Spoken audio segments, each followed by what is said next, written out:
A bowl of Texas Red is one of my favorite comfort foods. It's all about the meat and all about that authentic chili flavor. No beans. Let's get started.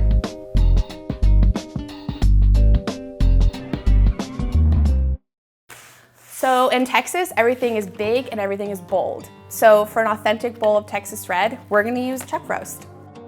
I start by toasting our dried chilies in a dry Dutch oven pan on medium heat for about 2 or 3 minutes. Once they're nice and fragrant, I move them to a bowl and submerge them in boiling water. Using a smaller bowl on top of the chilies helps the chilies stay submerged in the water. This will help the chilies bloom and become very flavorful and fragrant for our chili. I'm using saran wrap to seal in all of that steam, and I'll let all of this steep for about 30 minutes.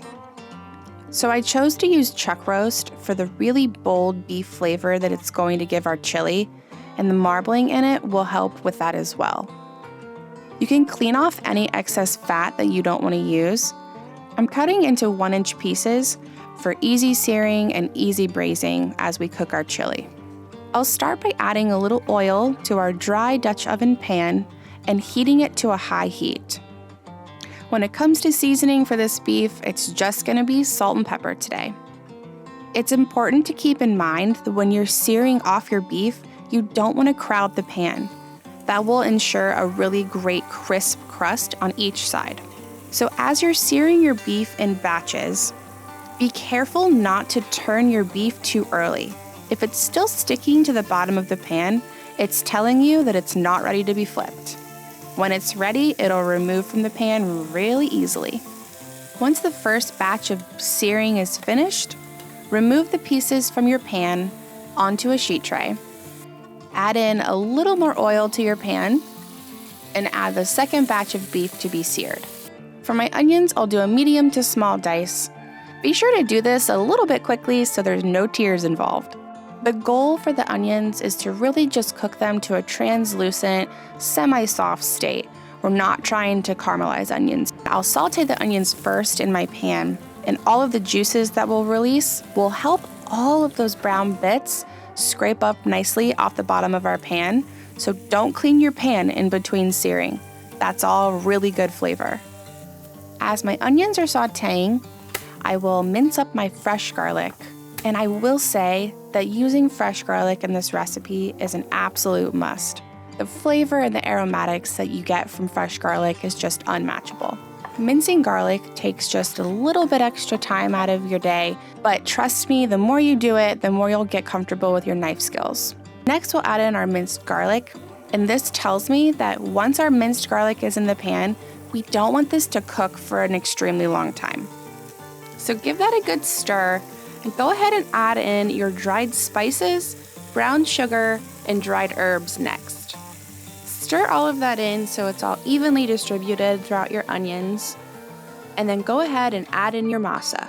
And I'll let it cook for about 2 minutes and turn off the heat. I like to use masa in my recipe as the thickening agent because of the sweet flavor that it gives versus flour. Next, let's make our sauce. So Texas Red is really all about the authentic chili flavor. So if you're not familiar with steeping dried chilies, let me show you how to clean them up. After 30 minutes in the hot water, these chilies become nice and soft and super fragrant. So all I do is remove the stem, scrape out the seeds. This process takes a little bit of time, but it's important to scrape out those seeds simply because of the texture. But please don't stress. If you leave a couple of seeds, it's definitely not gonna hurt. And rough chop them to get ready for the blender. As we blend these peppers, the aroma in the kitchen is so intense. But I want you to know the heat on these peppers is nothing to be afraid of, and I promise you're gonna love it. And this is the best part of this entire recipe. I'm gonna use a little bit of that reserved steeping liquid because there's a lot of flavor in there. That will help the chilies blend up nice and smooth. Once our chilies are nice and blended, we'll add it straight into our pan with our onions, turn the heat back up to medium-high. Next, we'll add in our tomatoes, our beef stock, And finally, that gorgeous seared off chuck.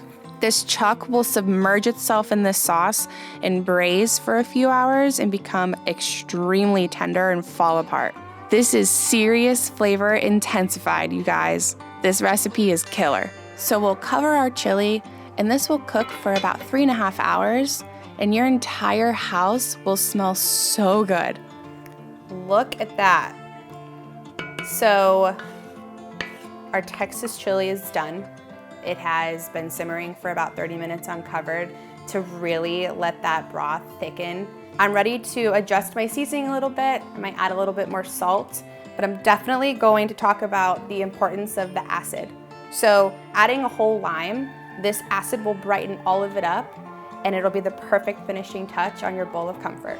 A good tip you should know about juicing citrus is if you give it a quick roll on your cutting board with slight pressure with the palm of your hand right before you slice into it, that makes it extra easy to juice.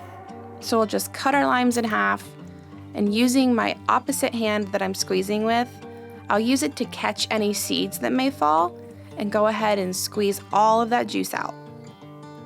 This is a great recipe, but I want to encourage you to taste as you go. Taste for that seasoning and taste for that salt. Everybody's palate is different. Yep, I needed just a little bit more salt. The moment everybody's always waiting for, it's time to bowl some of this up. And I'm going to choose to garnish with a little bit of sour cream because I love that extra tang it gives. This is gonna become a family staple in your house, I promise. Personally, I love a little extra lime with my Texas Red. Let's give it a taste.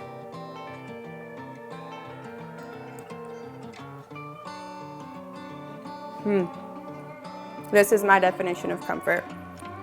I hope you guys enjoy this recipe. I hope you've enjoyed cooking with me today. Please like and subscribe for more awesome recipes.